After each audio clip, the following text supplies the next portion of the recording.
बिस्मिल्लाहिर्रहमानिर्रहीम। इस बात को तो हम सब जानते हैं और मानते भी हैं कि हर शख्स ने मरना है। कुछ लोग मर गए, कुछ लोग शायद अभी भी इस वक्त भी कोई लोग दुनिया से जा रहे होंगे, कुछ लोग थोड़ी देर बाद भी चले जाएंगे। एक दिन हमने भी चले जाना है। क़यामत दूर है, रिवायात में भी आया कि क़यामत दूर है, लेकिन उसकी दूरी जो है वो हमारी निस्बत से दूरी है। वरना जब किसी ने रसूल खुदा हज़रत मोहम्मद मुस्तफ़ा सल्लल्लाहु अलैहि वसल्लम रसूल खुदा से पूछा कि क़यामत कितनी दूर है, रसूल खुदा ने दो उंगलियों को मिला के कहा कि जितनी ये दो उंगलियां आपस में दूर हैं, क़यामत इतनी दूर है। यानी गोया क़यामत हमें लगता है दूर है, दूर नहीं है, लेकिन बरज़ख जो है वो दूर नहीं है। मौत हमारी देर से नहीं होनी है, हमारी मौत होनी है। बहरहाल क़यामत जब आएगी सब उठाए जाएंगे कब्र से, लेकिन जब इंसान मर जाता है तो दूसरे आलम में चला जाता है। ये जो आलम है, जो मरने के बाद का आलम है, इंसान ज़ाहिरी तौर पर तो कब्र में दफनाता है, लेकिन कब्र एक निमाद है, एक जगह है, एक निशान है। असल में वो आलम जो है वो आलम बरज़ख है। बदन आप यहाँ दफनाएं, बदन तो कुछ अरसे रहता है, खाक में मिल जाता है क्योंकि खाक से आया है। रूह कहाँ जाती है? रूह जहाँ जाती है सारी जो है वो मेहनत उसी की है। और अहले बैत अलैहिस्सलातु वस्सलाम ने अल्लाहुम्मा सल्ली अला मुहम्मद व आले मुहम्मद कहा कि हम शफाअत करेंगे तुम्हारी, मगर हम क़यामत में तुम्हारी शफाअत करेंगे। बरज़ख में शफाअत नहीं है। बरज़ख जो आप अमल कर रहे हैं, बरज़ख वही है। अब ये कि बहरहाल क्योंकि बहुत ज़रूरी है ज़नाने मोहतरम आज के दौर में इन बातों को समझना, क्योंकि हम मादे में यानी दुनिया में इतने ज़्यादा घुस गए हैं, इतनी ज़्यादा दुनिया हमारे अंदर आ गई है कि हम भूल गए हैं। हम रोज़ दफना भी रहे होते हैं लोगों को, लेकिन ये भूल जाते हैं कि हमने भी एक दिन जाना है यहाँ। तो जहाँ हमने जाना है, जिस जगह हमने रहना है और क़यामत तक रहना है, क़यामत से पहले हमने वहीं रहना है, तो वहाँ के लिए क्या इंतज़ाम करके हम जा रहे हैं। यहाँ आप बाज़ औक़ात मिसाल के तौर पर आप पहले पिंडी में रहते थे, फिर आपने बोला मैंने कहीं ज़मीन ख़रीदी है, प्लॉट लिया है, तो फिर आप कहते हैं कि भाई वहाँ शिफ्ट होंगे, चलो अच्छा घर बनाऊँ, अपने हिसाब से बनाऊँ, आहिस्ता आहिस्ता बनाऊँ। क्यों? दरवाजे अच्छे हों, नल अच्छे हों। क्यों? वो भाई रहना है, एक ही दफ़ा अच्छा बनाऊँ, फिर बार बार तो नहीं तोड़ेगा आदमी। तो आप इतनी मेहनत करते हैं, लकड़ी फलानी हो, फलानी जगह हो। बहरहाल जो लोग एक्सपर्ट हैं इन चीज़ों के वो बेहतर जानते हैं। क्यों? क्योंकि वहाँ आप कहते हैं कि मैंने वहाँ रहना है। या ये तो एक बहरहाल सफ़र है। या मिसाल के तौर पर आप यहाँ से दूसरे शहर जा रहे हो, दूसरे मुल्क जा रहे हो, तो अब जहाँ जा रहे हैं तो आप पहले से परेशान होते हैं, वहाँ मौसम कैसा है, जगह कैसी है, खाना कैसा मिलेगा, मुझे क्या लेके जाना चाहिए, कितने दिन का सफ़र है, हफ्ते का सफ़र है, 10 दिन का सफ़र है, कपड़े कैसे रखूँ, सर्दी तो नहीं है वहाँ ज़्यादा। ये सारी चीज़ें क्यों करते हैं? क्योंकि अगर आप नहीं करेंगे तो आप कैसे रहेंगे वहाँ। ये अक्ल इंसान की कहती है कि भाई इंसान तैयारी करके जाए। तो जहाँ हमने रहना है इतने अरसे पता ही नहीं है। हज़रत आदम से लोग जो इंतकाल कर गए अभी तक बरज़ख में है।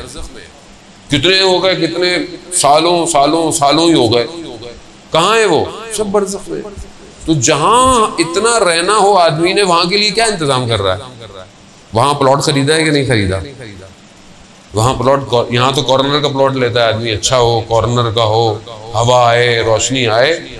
वहाँ कैसा प्लॉट चाहिए? वहाँ उस जगह में कौन सी चीज़ों की ज़रूरत है? ये इंसान की अकल इस बात को मानती है कि हमें ये सोचना ज़रूरी है। रूह जो है वो वहीं रहेगी, क्योंकि इंसान रूह और बदन से मिल के बना हुआ है। रूह निकल रहा है, डेड बॉडी हो जाती है। रूह है तो इंसान जिंदा है।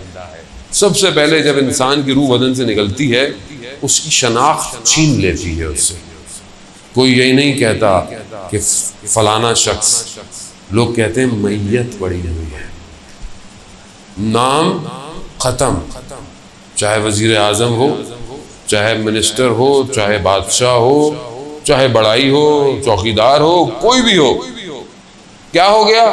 मैयत हो गई। क्यों?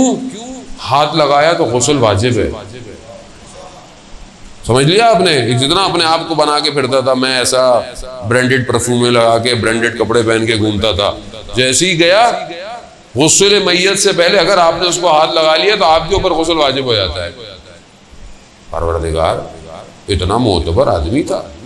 हाँ, जब तक रूह थी, जब तक रूह थी, रूह ले ली, कहानी खत्म। तो फिर इसका मतलब है कि सबसे ज्यादा इंपॉर्टेंट रूह है। तो हम अपने बदन को जो बेहतरीन खुराकें देते हैं, खाना पीना, अच्छी जगह देनी भी चाहिए। रूह को क्या खुराक दे रहे हैं, और रूह को खुराक कौन देगा? हम तो फंसे हुए हैं ना, हम तो इसी में फंसे हुए हैं। जवान माशाल्लाह, पहले आजकल तो वो भी कोविड में वो भी खत्म, वरना पहले जवान थोड़ी गेम खेलते, वर्जिश करते थे, थोड़ा जिम वगैरह जाते थे। अब तो हर कोई मोबाइल के आगे बैठा हुआ है, या तो गेम खिलवा लो इनसे, या फिर फेसबुक इंस्टाग्राम दिखा दो। खत्म हो गया अब जवान, अच्छा खासा जवान खत्म हो गया। अब बॉडी को क्यों बनाता था? बदन अच्छा हो, खुराक अच्छी हो। रूह को खुराक दे रहे हैं? नहीं दे रहे। अगर रूह को खुराक नहीं दी, उसको चाहिए, अगर आपने उसको सही जगह से नहीं दी तो वो कहीं और निकल जाएगी। याद रखिए, रूह का ताल्लुक बदन से। अगर आपने बरज़ख को ट्राई करना है जिंदगी में, तो जब आप सोते हैं रूह चली जाती है कहीं, लेकिन ताल्लुक को छोड़ती नहीं है, बदन से ताल्लुक रखता है। जैसे ही झटका मारता है आंख खुल जाती है। क्यों? ताल्लुक होता है। अगर हमेशा निकल जाए तो बस बंदा मर जाता है। और आप देखते हैं कभी आप यहाँ हैं, कभी आप वहाँ हैं, इल्यूजन सा है, नजर नहीं आ रहा है। क्यों? कैसे आप अचानक कभी इधर कभी उधर, कभी अच्छी जगहों पे होते हैं, ज़ियारत कर रहे होते हैं, कभी कहीं होते हैं, कभी अपने आबाई जगह चले जाते हैं, कभी बचपन में चले जाते हैं। कैसे? क्योंकि रूह को टाइम और स्पेस नहीं होता, वो कहीं भी जा सकती है। आलम बरज़ख ऐसे ही है। आलम बरज़ख ऐसा नहीं है, उसका मीडियम कोई और है। बहरहाल थोड़ी सी मुश्किल बात है, लेकिन बहरहाल सुननी तो है बहरहाल अभी, क्योंकि जाना तो है वहाँ ना, कहीं ना एक दिन तो जाना ही है वहाँ पे। तो ये ना वहाँ जाके बोले ले इतने सारे मौलाना आते थे, किसी ने बताया ही नहीं है हमें। तो मैंने कहा चलो एक दफ़ा बता दो। अज़्ज़ा ने सलवात भेजते मोहम्मद वाले मोहम्मद।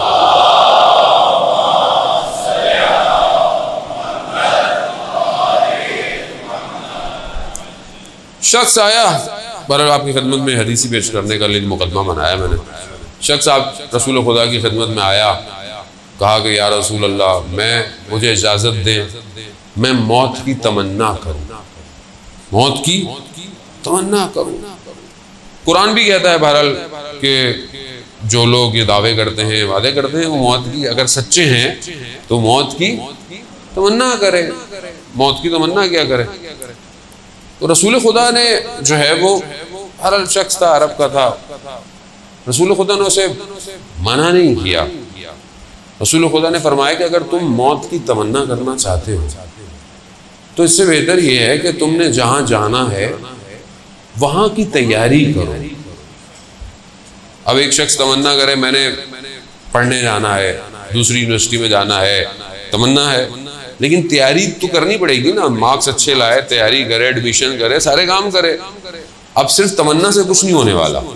रसूल खुदा ने कहा वहाँ तुमने जाना है वहाँ की तैयारी करो। रसूल क्या तैयारी करूँ? कहा कि 10 मकामात हैं। रसूल खुदा ने फरमाया उन 10 मकामात पर हर मकाम पे 4 हदिये लेके जाओ, 4 तोहफे लेके जाओ। यानी हर मकाम पे 4 तोहफे लेके जाओ। ये तोहफे असल में तुम्हारे लिए आसानी पैदा करेंगे, आरामिश पैदा करेंगे, अमनीयत पैदा करेंगे जहाँ तुमने जाना है। कहा या रसूल अल्लाह, ये भी आप ही बता दीजिए। तो रसूल खुदा ने 10 मकाम गिनवाए एक एक करके, और हर जगह के लिए 4-4 तोहफे हदिये बताए। तकरीबन 40 मरहले हैं ये निजात के, मरने के बाद, लेकिन देने यहीं से हैं, वहां से कुछ नहीं मिलेगा। ये अकाउंट आपको यहीं खोलना है, 40 चीजें आपको यहीं जमा करानी है। वक्त तो खैर मेरे पास नहीं है कि मैं आपको 40 सारी बताऊं, क्योंकि मैं जहाँ शुरू करता हूँ 4 भी पूरी नहीं हो पाते। ठीक है, पहले मैंने एक दफ़ा पाकिस्तान में पढ़ा था, थोड़ी सी हदीस, फिर चला गया था, लोगों ने मैसेज करना शुरू की, मौलाना साहब बाकी भी तोहफे बता ही दीजिए। बहरहाल मैंने ऑनलाइन पढ़े हैं, लेकिन ज़रा मुख्तलिफ मुल्कों के अंदर डिफरेंट जगह पे थे। लेकिन बहरहाल रसूल खुदा ने उसको ये कहा कि ये तैयार करो। तो पहला मकाम क्या है? पहला जो हस्ती इंसान को इस आलम में मिलती है जब इंसान की रूह से जुदा हो रही होती है, वो हजरत इजराइल है। अब हजरत इजराइल का नाम आता है, लोग घबरा जाते हैं, आ गए। तो हजरत इजराइल हर जगह खुद नहीं जाते, वो बड़ी हस्तियों के पास जाते हैं, वरना उनके बहुत सारे और मलाइका जो उन्होंने रखे हैं वो ये काम करते हैं। पहली हस्ती वो है जो आपको ट्रांजिशन कराती है, यानी मैटर से, मादे से आपको एग्जिट देती है, वो हजरत इजराइल अलैहिस्सलाम। अब वो हस्ती है जो सबसे पहले आपको फेस करनी है। जो शख्स पहले एंट्री पे खड़ा हो, जैसे आजकल एयरपोर्ट जाएं तो बाहर खड़ी होती है ASF वाले कि कोविड का टेस्ट दिखाएंगे तो फिर अंदर जाएंगे एयरपोर्ट के, वरना आप अंदर ही नहीं जा रहे। बोर्डिंग पास तो दूर की बात, इमिग्रेशन दूर की बात, एंट्री बंद है। तो आपको हजरत इजराइल को भी वैक्सीनेशन कार्ड दिखाना है। अब वो क्या है? ये आसान मरहला नहीं है, ये रूह का बदन से निकलना रिवायात कहती है सख्त तरीन मरहला है। रिवायत कहती है जैसे इंसान के बदन में सैकड़ों की तादाद में तलवार के नोके जो हैं वो बदन में चुप रही हों, रूह ऐसे निकलती है, ऐसे निकलती है। अगर हम चाहते हैं कि हमारी रूह आराम से निकले तो रिवायात में है कि माह रजब के आखिरी रोजे रखो, आखिरी रोजे जो हैं माह रजब के, ताकि तुम्हारे बदन से रूह बहुत आराम से निकले। ऐसा नहीं, खूब ज़ाहिर हर चीज़ का हल तो बताया है। अब जब ये रूह निकलने का आता है तो हज़रत जिब्राइल ज़ाहिर आ जाते हैं और इंसान को लेके चले रूह को निकाल देते हैं। आयतुल्लाह कुमशई फरमाते थे मुफस्सिर कुरान के रूह मुजर्रद है, दूसरा आलम है, बदन मादा है इस आलम का। जब रूह निकलती है ना तो ये बदन निकलने नहीं देता।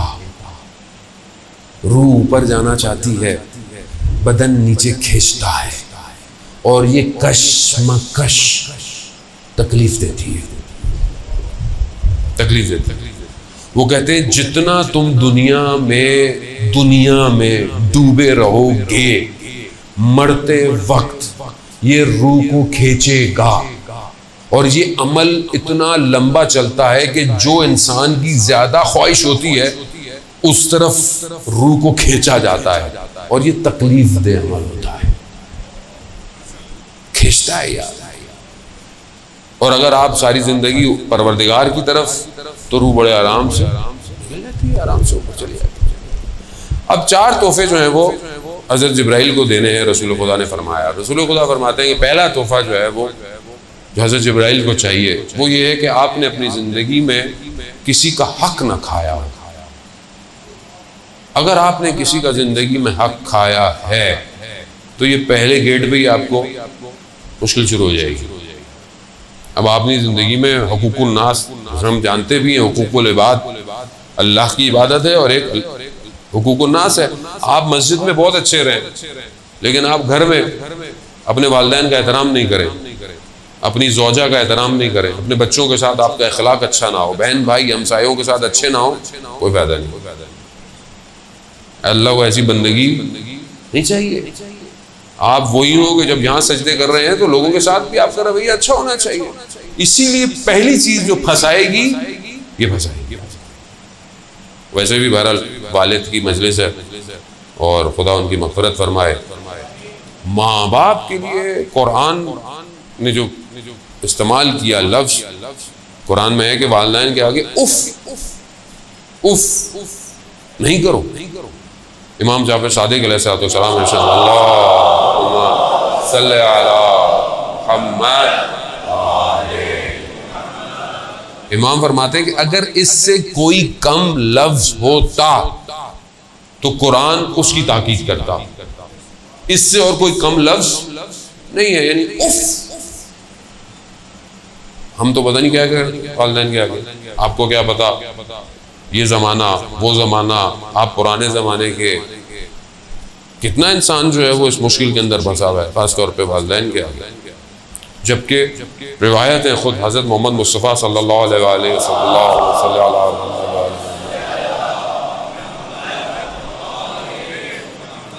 खुद रसूल खुदा इरशाद फरमाते हैं कि वालिदैन वालिद के आगे, ख़ास तौर पे वालिद के आगे तवाज़ो के साथ रहो। वालिद को उसके नाम से मत पुकारो, और अगर चल रहा हो तो उसके आगे मत चलो, और अगर तुम बैठे हुए हो वो आ जाए तो खड़े हो जाओ। ये रिवायात है, वालिद का एहतराम है। चाहे वो 10 दफ़ा कमरे में आए, 10 दफ़ा खड़े हो। तो उसने तुम्हें उंगली पकड़ के चलना सिखाया है, तुम चल नहीं सकते थे, उसने तुम्हारी उंगली पकड़ी है। आज जब चलने लगे हो तो आज तुम उसको सिखा रहे हो। ठीक है, ज़माना चेंज हो गया है, ठीक है चीज़ें, मगर एहतराम खूब। ये हुकूकुल इबाद है, ये पहली चीज़ जो घर के अपने अंदर है। फिर इस तरह माँ का एहतराम है। तो अज़ीज़ान मोहतरम, अब इंसान दुनिया में किस तरह रह रहा है। गुजर गया बराबर में से, किसी की गाड़ी में निशान लगा दिया, चलते हुए में गाड़ी खड़ी थी, आप गुजर गए, निशान लग गया, आपने बोले जल्दी जल्दी निकल जाओ, पता नहीं चले। क़यामत में ये निशान फंसा देगा, फंस जाएंगे। वो शख्स आएगा, बोलेगा इसका जो नुकसान किया था मुझे दो। अब आप वहाँ कहाँ से देंगे, वहाँ क्रेडिट कार्ड थोड़ी चलेगा, वहाँ फंस जाएंगे। शख्स नजफ में रहता था, किसी को कर्ज दिया हुआ था, पैसे वापस नहीं करता था, तो उसको किसी ने कहा कि ये जो जिसने आपके पैसे लिए हुए हैं ये फलाने आलिम के दर्स में जाता है, तो आप उन आलिम से रिक्वेस्ट करें तो शायद वो इनको तज़क्कुर दें तो ये आपको पैसे वापस कर देगा। चले गए, उनसे रिक्वेस्ट की, वो दर्स दे रहे थे। उन्होंने कहा कि जब मैं दर्स तालीम सीखने से पहले मेरी दुकान थी, एक दिन एक यहूदी मेरी दुकान पे आया, उसका कुछ एक धर्म बचता था, तो मैंने कहा बाद में ले लेना। उसने कहा नहीं मुझे अभी चाहिए, मेरे पास नहीं था। मैं कहा बाद में ले लेना, मैं बाद में दे दूंगा। कहा नहीं मुझे अभी चाहिए, अभी चाहिए। खुलासा वो चला गया। कहते मैं एक दिन सो रहा था, मैंने ख्वाब में देखा कि क़यामत का दिन है और सिरात पे से मुझे लेके जा रहे हैं मलाइका, और एकदम आग है एक तरफ, बाहर निकला और मुझे कहता है कि मेरा एक धर्म वापस करो। मैंने कहा कि मैं यहाँ कहाँ से तुम्हें एक धर्म वापस करूँ। मैंने मलाइकों को कहा कि इसको आप हटाएं। कहा ये मामला दुनिया में तय करके आना था, हम नहीं हटा सकते इसको, तो दुनिया का मामला है। हाँ मैंने बहुत कोशिश की मगर नहीं माना। उसने कहा भाई एक शर्त है, ये जो मैं आग में मेरी उंगली जल रही है ना, ये मैं तुम्हारे सीने में लगाना चाहता हूँ। अब क्या करता वो, उसके पास ऑप्शन ही कोई नहीं था। उसने लगाओ, जैसे उसने लगाई सीने में सुराख हो गया जलता हुआ। जब ये उठा एकदम तो उसने देखा इसका सीने में स्यादाह है, और उसने दर्स में खोल के दिखाया कि ये वो एक धर्म है। अज़ीज़ान हम न जाने पता नहीं किसका कितना हक खा जाते हैं, कितना चलते चलते ठेले पे से कोई चीज़ उठाई खा ली, चखने के चक्कर में बगैर इजाज़त के, बगैर इजाज़त तलब किए 2-4 वहीं खा ली, फिर तुलवा लिया। तो कम से कम इन 2 को भी तुलवाना चाहिए था, यह हलालियत तलब करनी चाहिए थी। बहुत बड़े आलिम दीन थे, बच्चे की तरबियत की, कहीं बच्चे की तरबियत में कहीं अमल में मुश्किल नज़र आई, बहुत परेशान हुए। कहा मैंने इसको हलाल लुक़मे से बड़ा किया, मैंने इसकी इतनी तरबियत की, ये मसला क्या है। अपनी ज़ौजा से पूछा कि क्या आपसे कोई गलती हुई। कहा नहीं। कहा जब ये हमल में था तब आपने तो कोई ऐसा काम नहीं किया, कोई ऐसी चीज तो नहीं की। तो उन्हें याद आया कि जब ये हमल में था तो मैं एक दफा फल वाले अनार का जायका चखने के लिए कि अनार मीठा है या खट्टा है, मैंने सुई को अनार में डाला था खाली, और उसको निकाल कर सुई को चखा, बस उसने असर दिखा दिया। हम लोग तो पता नहीं कहाँ रहते। आसान नहीं है जिंदगी इतनी। इस्लाम बड़ा नफा तुला, इस्लाम ने दे दिया है, अब आपकी अपनी मर्जी है, अब आप लेफ्ट जाएं या राइट जाएं। इस्लाम ने तो सिरात मुस्तकीम है, अली का रास्ता हक का रास्ता है, खूब रास्ता दे दिया। अब आप अपनी मर्जी से, मौला भी अपनी मर्जी का बना ले, तो ये तो आपकी अपनी है ना, मौला का तो कोई इसमें नहीं है। लोग अपनी मर्जी से मौला को माने, जैसे मौला चाहते हैं वैसे माने, मौला को मत बताएं। लोग थे जो मौला को भी, मौला ऐसे कर ले वैसे कर ले, मौला है कायनात का, रास्ता यही है जाने मोहतरम। लेकिन हकूकुन नास बहुत जो है वो जरूरी है। ऐसे घबराए नहीं जाता क्योंकि हमारा मजलिस तरहीम की मजलिस है, वो ऐसी बढ़ी जाती है। मतलब ये दुनिया का स्टैंडर्ड ही यही है, हर चीज़ का एक स्टैंडर्ड होता है कि जब किसी की फौतगी की मजलिस पढ़ो तो लोगों को तैयार करो कि इन्होंने भी मरना है भाई, सिर्फ सवाब नहीं कमाना आके। उनको तो जो मिलेगा मिलेगा, वो जो चले गए, लेकिन जो जिंदा हैं वो तो सही हो जाए पहले। तो अब ये पहली चीज़ जो हज़रत जिब्राइल को देनी है, हुकूक को देनी है। अब आप खुद अपने अपने हुकूक जो है वो सेट कर लेंगे, क्या क्या हुकूक हैं। बहन भाइयों के साथ नाराज़गी तो नहीं है, हक तो नहीं खा लिया बहन का, हमारे यहाँ ये भी बड़े मसाइल हैं, इधर का उधर खा लिया, उधर का इधर खा लिया। जो भी हम ऑफिस में पता नहीं क्या क्या है, ऑफिस में स्टेशनरी आई बगैर इजाजत को उठा के ले आए, हराम है बगैर इजाजत के। आप इजाजत ले, आसान नहीं है जाने मोहतरम। फिर बोलते हैं औलाद जो है वो हमारी खराब हो गई। औलाद कैसे खराब होगी? यही होगा, ऑफिस का टाइम पे बैठे हुए फोन पे बातें कर रहे, वो जो इतने घंटे आपने जाया किया वो हराम है, हिसाब देना है आपको। या आपको बताओ ऑफिस वालों को कि आप 6 घंटे काम करते हैं, 2 घंटे बातें करते हैं। हलाल करना पड़ेगा जाने मोहतरम। इमाम के पीछे वही चलेगा जो हलाल से चलता हो, हर कोई नहीं पहुंच सकता है इमाम तक, बातिन साफ चाहिए। दूसरा तोहफा जो हजरत जिब्राइल को देना है वो ये देना है कि आपके वाजिबात फौत ना हुए गए। जब हजरत जिब्राइल मिलेंगे, हकूक अच्छे हो गए, अब क्या है, अब वो सवाल करेंगे जो तुम पर वाजिबात थे वो फौत तो नहीं हुए, यानी नमाज कज़ा तो नहीं है, रोजे कज़ा तो नहीं है, हज अगर वाजिब हो गया था कज़ा तो नहीं है, खुम्स अगर वाजिब हो गया था कज़ा तो नहीं है, ज़कात वाजिब थी कज़ा तो नहीं है। वो ये वाजिबात हैं जो इबादत की वाजिबात, वो हज़रत जिब्राइल वही रोक लेंगे। तोहफा नहीं है तो फिर उनको कौन मना कर सकता है, वो तो वैसे ही ऑन ड्यूटी है हर वक्त, हमारी तरह नहीं है मामला। वहाँ से वारिस भी नहीं चलने वाली, पर्ची आ गई कि थोड़ा रस से निकाल दे, नहीं है जाने वाला। तो इसलिए बेहतर है अपनी ज़िंदगी में अपने वाजिबात खुद अदा करें, इंतज़ार ना करें कि औलाद मेरी नमाज पढ़ेगी, इंतज़ार ना करें। और अगर आप पढ़ रहे हैं नहीं पढ़ रहे हैं तो कम से कम अपने मरने से पहले अपनी डायरी पे लिख लें कि कितनी नमाजें ऑन एवरेज कज़ा है मेरी, लिख लें ये, ताकि पीछे वालों को कम से कम इतना तो बताओ इतनी पढ़ानी है, इतने रोजे कज़ा हैं। ये बहुत ज़रूरी है। आयतुल्लाह मराशी नशवी कितने बड़े आलिम दीन के 70 साल हज़रत मासूमा सलामुल्लाह अलैहा के अल्लाहुम्मा सल्ली अला मुहम्मद बीबी के जायर रहे, पहले जायर थे। उन्होंने अपने वालिद को ख्वाब में देखा, वो भी आलिम दीन थे नजफ के। ख्वाब में देखा कि हरम में इमाम हुसैन अलैहिस्सलाम है और हरम के अंदर है। बाबा से कहा बाबा बहुत अरसा लगा दिया ख्वाब में आते आते। कहा हाँ एक जगह फंसा हुआ था। कहा बाबा? कहा हाँ नजफ में एक बक्काल था, यानी दुकानदार था, उससे मैंने कुछ लिया था, वो हिसाब रह गया था। वो इतने बड़े आलिम दीन, मतलब लिया लिखा होगा रह गया होगा। कहा बाबा मैं उसका हाँ उसको ढूंढो, जाओ। ये हर किसी को नसीब नहीं होता। कि ख्वाब में आके अपनी औलाद को निशानदेही करे। हर किसी को नसीब भी नहीं होता है। आए गए, ढूंढा दुकानदार, कहा बाबा का था, कहा ऊपर रसीदें पड़ी हुई हैं, खुद देख लो। ढूंढी, रसीद मिल गई, इतने दीनार देने थे, दिए। मामला बरज़ख का है।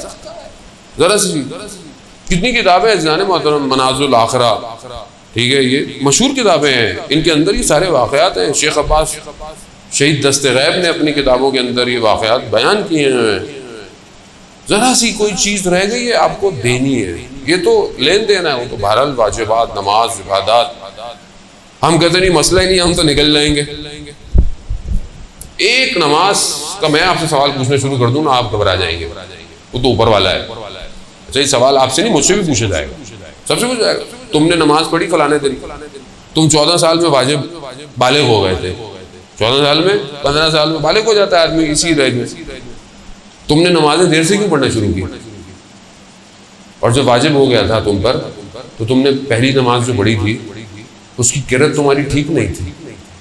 तुम नमाज पढ़ रहे थे, तुम्हारा ध्यान कहाँ था? तुमने फलाने दिन ये किया, तुमने वाजिब हो गया ना। अब तो बेटी 9 साल में वाजिब हो जाती है, पर्दा वाजिब है उसके ऊपर 9 साल में। हमारे यहाँ नहीं, अभी तो बच्ची है, अभी तो बच्ची नहीं है। महरम ना महरम सिखाएं, 9-7 साल में सिखाएं उसे। 7 साल की बच्ची को महरम ना महरम सिखा दें। ये कजन तुम्हारा महरम नहीं है, ये ना महरम है तुम्हारा। इस्लाम पूरी कुरान की आयतें आपको बता रही है महरम ना महरम। आप अपनी बच्ची को 7 साल से सिखाएं ताकि 9 साल तक वो अलर्ट हो जाए, उसे पता है किसके आगे हिजाब में आना है, किसके आगे हिजाब में नहीं आना, घर के अंदर किससे बात कितनी करनी है। इस्लाम है जाने मोहतरम। खुदा जानता है कि इस हीरे को कैसे छुपा के रखना है, खुदा बेहतर जानता है। इसीलिए तो जब रसूल खुदा ने मस्जिद के अंदर ये सवाल किया कि खातून के लिए सबसे बेहतरीन काम क्या है, सबसे पूछा, किसी ने जवाब नहीं दिया। हजरत अली ने भी सुना, हजरत अली घर गए और जाकर सैयदतुन निसाइल आलमीन से हजरत फातिमा सलामुल्लाह अलैहा, अल्लाहुम्मा सल्ली अला मुहम्मद व आले मुहम्मद, बीबी से जाके पूछा कि आपके नजदीक खवातीन के लिए बेहतरीन अमल क्या है? तो बीबी इरशाद फरमाती है, एक खातून के लिए सबसे बेहतर यह है कि उसे कोई मर्द ना देखे और वो भी किसी मर्द को ना देखे। जाकर जब मौला ने जाकर रसूल की खिदमत बताया कि कहा अली ये पहले तो आपने नहीं बताया, कहा मैं आपकी बेटी से पूछ के आया, कहा यही बेहतरीन है। खूब सिखाएं, वाजिबात है ये। रजब अली खयात जो बहुत बड़े आरिफ थे, सड़क पे जा रहे थे अपने बेटे के साथ, तो एक खातून जो बेहिजाब थी, बाल उसके खुले हुए थे, तो ये उसको देख रहे थे।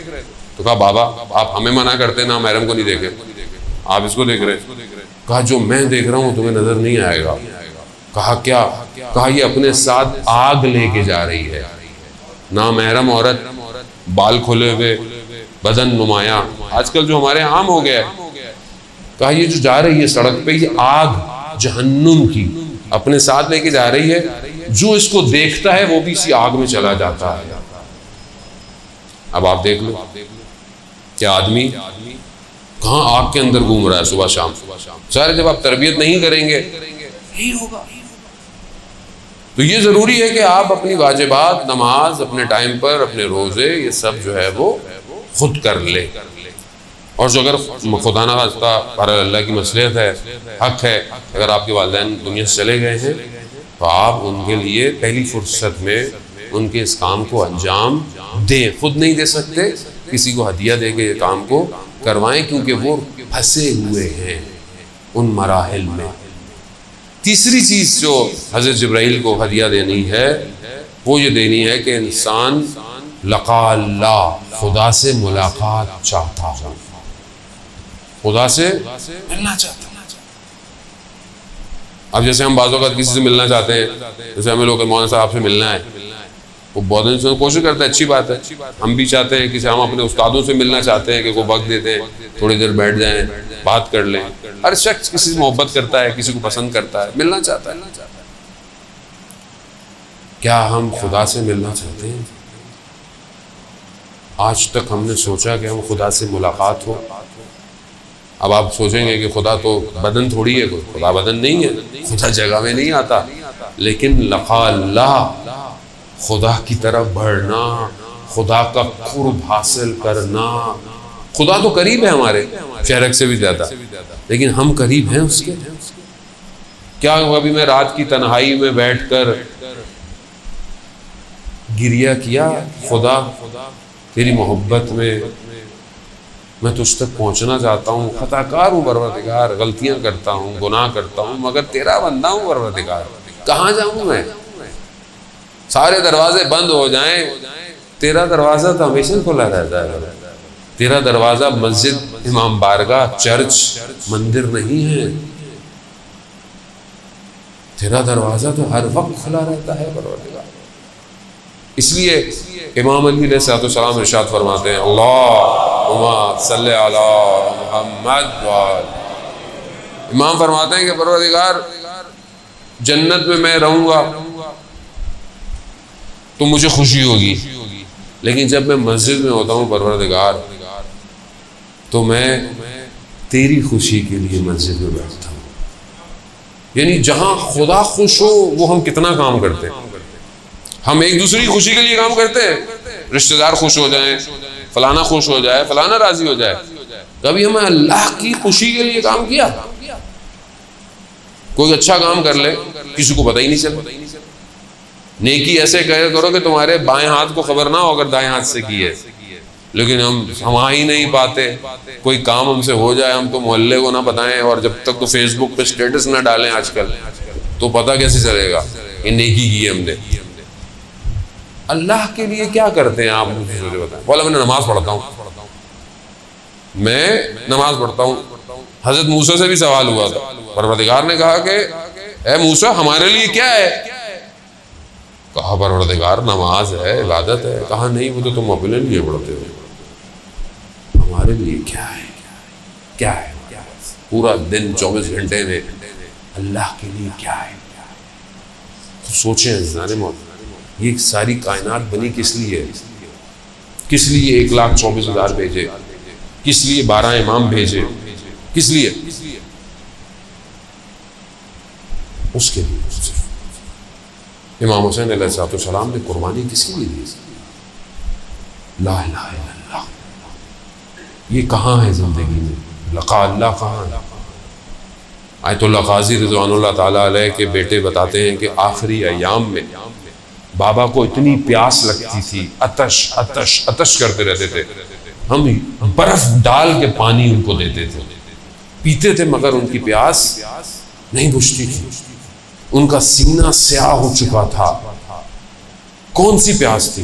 कहा लक़ा अल्लाह की प्यास थी, खुदा से मुलाकात की प्यास थी। इतना सर सजदे में होता था कि कोई आता था, खड़ा होके वापस चला जाता था, सर सजदे से नहीं हटता था। इतना अपने वजूद में खुदा के कुर्ब के लिए तड़पते रहते थे। कहाँ से मिला? सब अहले बैत। जिसको ये दे दे, आप कैसे जाएंगे अल्लाह तक? बाबुल्लाह यही है, यदुल्लाह यही है, ऐनुल्लाह यही है, वजहुल्लाह यही है। यहाँ आएंगे तो वहां जाएंगे। अब ये खुदा की मर्जी है, खुदा ने इन्हीं को दरवाजा बनाया। अभी आना है, इधर से आओ, बाहर से नहीं आना है। इधर उधर से मैं एक्सेप्ट ही नहीं करता। वो कहते ज़ाहिर जामे कबीरा जो 10वें इमाम से हमें तोहफा मिला है, मारिफत है, अहले बैत है, वो मारिफत इमाम है। ज़्यादा पढ़ दो तो वो भी घबरा जाएगी। हम तो हल्का हाथ रखते हैं, ज़्यादा पढ़ दिए कि इमाम कहते कैसे है तो परेशान हो जाएगी पब्लिक। इमाम आसान नहीं है, रहमत मौसूला है परवरदिगार की तरफ से। ये सब हवाएं, फजाएं, ये बरकतें, ये नेकियां, फूलों का खिलना, सब इमाम के वजूद की वजह से। और इमाम के वजूद ही के जरिए से तौहीद तक पहुंचना है। यही दीन है। दीन कोई सख्ती नहीं है। दीन आपसे कोई बहुत ज्यादा नहीं मांग रहा। ऐसे ही करो बस, जो भी रहो, मोची रहो या बादशाह रहो, अल्लाह के रहो, बंदे रहो। खुदा बंदगी चाहता है। ये लका अल्लाह अपने अंदर पैदा करें, खासतौर पर जो जवान है, माशाअल्लाह जवान है, आपको अल्लाह ने जवानी दी है। बुढ़ापे में तो तस्बीह हाथ में पकड़ ली और ये होता तो मेरा ऑप्शन नहीं है ना, अभी तो वो काम ही नहीं है। और वैसे नहीं, खुदा न खास्ता बुजुर्ग बाएहतराम है, इबादत गुजार है पहले से, लेकिन जवानी में अगर रात को उठा और उसकी बारगाह में इस्तग़फ़ार किया और गिरिया किया, समंदर की मछलियाँ इस्तग़फ़ार करेंगी इंसान अगर उसके लिए। चौथी चीज़ जो हज़रत जिब्राइल को देनी है, आखिरी, वक्त भी बहुत तेज़ी से जो है वो आगे बढ़ गया, वो ये है कि मौत की तमन्ना करें। मौत से भागे नहीं, डरे नहीं मौत से। वो डर की चीज़ का जाना ही है। जैसे बच्चों ने एग्जाम्स की तैयारी की हो पूरा साल, वो नहीं कहता कि पेपर अभी हो कल हो, वो कहता हाँ कभी भी हो जाए, मैं हर वक्त रेडी हूँ। जिसने तैयारी नहीं की हुई है वो आखिरी टाइम तक 5 मिनट और दे दो, 5 मिनट और दे दो, 2 मिनट दे दो, 10 मिनट, अल्लाह करे कैंसिल हो जाए। कोविड है तो अल्लाह करे कोविड में इम्तिहान, कितने लोग पास हो गए कोविड में, अच्छे नंबरों से पास हो गए, घरों में बैठ के पेपर हल हो रहे हैं। कंबाइंड स्टडी होती थी, अब कंबाइंड पेपर हल हो रहा है। और काफ़ी लोग बोलते हैं कि कोविड में पीएचडी की डिग्री भी मिल रहा है, डॉक्टर भी बन जाए। डॉक्टर भी ऐसे निकलेंगे तो फिर कोविड ही आएगा और क्या होगा, ऐसी होगा। जाने मोहतरम, क्यों तैयार नहीं है? अगर मौत के लिए तैयार है कभी भी आ जाए, क्या फर्क पड़ता है? तैयार रहे, तैयार रहे। और किसी को खुदा ने कितना टेक्निकल काम किया हुआ है, मौत बताई नहीं किसी को कब आएगी। अब आपको पता चल जाए 4 दिन में जाना है तो टेंशन शुरू हो जाएगी। ऐसी है ना, जैसे वो मनादुल आखरा में किताब में बयान हुआ कि कुछ लोग रोज़े ईद गए कब्रिस्तान, फातिहा पढ़ने जाते हैं, एक कब्र से आवाज़ आई अगले हफ्ते मेरे मेहमान हैं। अब सारे दोस्त घबरा गए, अब अगले हफ्ते, बस इसका मतलब है कि हम भी जा रहे हैं। बड़े टेंशन में, बड़ी जब ये पूरी कर रहे हैं, परेशान रह रहे हैं। हफ्ता गुजर गया, मौत नहीं आई। सब ने बोला भाई क्या, कहा कि चलो फिर कब्रिस्तान चलते हैं जो आवाज़ आई थी। अब जैसे ही वहाँ पहुँचे उस कब्र पे कि भाई आपने यहाँ से आवाज़ आई थी, अचानक से कब्र खुली, सीढ़ियाँ और रास्ता बना और देखा कि अंदर बड़ा बाग है। अंदर उतर गए, देखा एक शख्स जो है वो बड़े मसनद पे बैठा हुआ है, बड़ा खूबसूरत जवान। कहा आइए आइए आप मेरे मेहमान हैं। बड़ी खातिर तवाज़ो की, बहुत खिलाया पिलाया उनको। तो कहा आप कौन है? कहा आपके मोहल्ले में ही था मैं, मगर हमने आपको कभी देखा नहीं। कहा मैं आपके मोहल्ले का कसाब था, कसाई, गोश्त काटता। कहा मगर आपकी शक्ल, कहा यहाँ खुदा ने मुझे नूरानी बना दिया। कहा मगर ये मकाम, कहा चंद चीज़ों की वजह से। मैं नमाज का पाबंद था, चाहे मेरी दुकान के अंदर कोई पूरा गोश्त भी खरीदने आता था ना, वक्त का नमाज होता, मैं कहता था रुकिए मैं नमाज पढ़ के आऊँगा। अब हमें तो तक कस्टमर भाग जाएगा। भाई कस्टमर भेजा किसने? राज़िक कौन है? कहा मैं नमाज। दूसरा, मैं अपने वालदा का बहुत एहतराम, मरीज थी, मैं खुद जाकर अपने हाथ से उन्हें खिलाता था। और भी चंद चीज़ें थी, खुदा ने मकाम दे दिया। हज़रत मूसा का मशहूर वाक़या है, हज़रत मूसा को परवरदिगार ने बोला, क्या परवरदिगार से पूछा हज़रत मूसा ने, परवरदिगार मेरा हमसाया कौन होगा जन्नत में? कहा फलाना शख्स। अब हज़रत मूसा गए देखने के लिए कि ये, उसको देखते रहे, वो काम कर रहा था जो भी उसका काम था। कहा इसमें तो कोई ऐसी कोई खास चीज़ नहीं है कि ये मेरा हमसाया है। कहा भाई, मैंने कहा और तुम क्या करते हो? घर चलो। घर में क्या करते हो? घर गया तो उसने रस्सी टंगी हुई थी और कुछ रस्सी में टंगा हुआ, उसको नीचे उतारा तो देखा उसकी बूढ़ी माँ थी। कहा ये क्या है? कहा क्योंकि ये हिल नहीं सकती, कुछ कर नहीं सकती, तो मैं ही सारे काम इसके करता हूँ, खिलाता हूँ, पिलाता हूँ, धुलाता हूँ, और जब जाता हूँ तो इसको बांध के ऊपर कर देता हूँ कि तो कोई जानवर इसको नुकसान ना पहुँचे।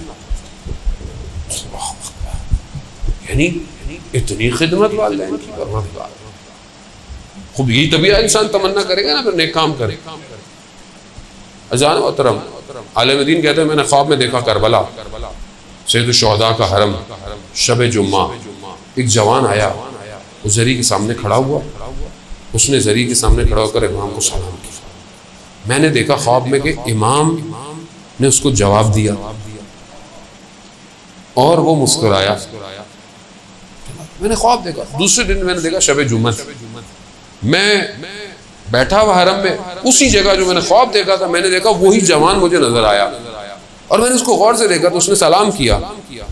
मुझे दूसरी तरफ नजर नहीं आया मौला, लेकिन मैंने देखा वो मुस्कुराया।